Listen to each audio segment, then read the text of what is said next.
మీ TV news కి స్వాగతం. ఎవరైనా అడ్డు వస్తే అడ్డంగా నరికేస్తా అంటూ ఓ మాజీ ప్రజా ప్రతినిధి భయభ్రాంతులకు గురి చేస్తున్నాడని, ప్రభుత్వ భూమిని అక్రమంగా కబ్జా చేసి దర్జాగా సాగు చేస్తున్న మాజీ ప్రజా ప్రతినిధిపై చర్యలు తీసుకోవాలని కొల్చారం మండలం రాంపూర్ గ్రామస్తులు తహసీల్దార్ శ్రీనివాసచారికి ఫిర్యాదు చేశారు. అయితే తాజాగా ఆదివారం నాడు మాజీ ప్రజా ప్రతినిధి వ్యవసాయ భూమిలో సాగు చేస్తుండగా గ్రామస్తులు అడ్డుకునే ప్రయత్నం చేసి ఫోటోలు వీడియోలు తీశారు. అయితే సదరు ప్రజా ప్రతినిధి తమపై దౌర్జన్యానికి పాల్పడ్డాడని గ్రామస్తులు తహసీల్దార్కు ఫిర్యాదు చేశారు.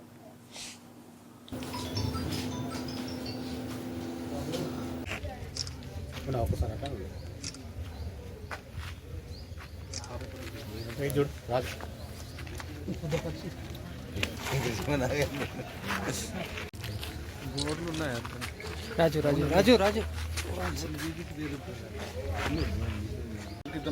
ప్రభుత్వ భూమి కబ్జా చేయడం జరిగింది.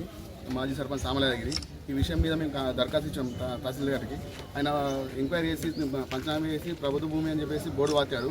మళ్ళీ అదే యాదగిరి రోజు నిన్న ఆదివారం నాడు మళ్ళీ పొలం దున్నుతుంటే మా గ్రామ యువకులు పోయి ఎందుకోసం దున్నుతున్నావు, ఇవి కుంటలు కదా ప్రభుత్వ భూమి అని చెప్పేసి అంటే, ఎవడైనా అడ్డం వస్తే మిమ్మల్ని చంపేస్తా అని చెప్పేసి బెదిరిస్తే మేము ఈరోజు వచ్చి తహసీల్దార్ గారికి మేము కూడా వినతి పత్రం మళ్ళీ ఇచ్చినాము.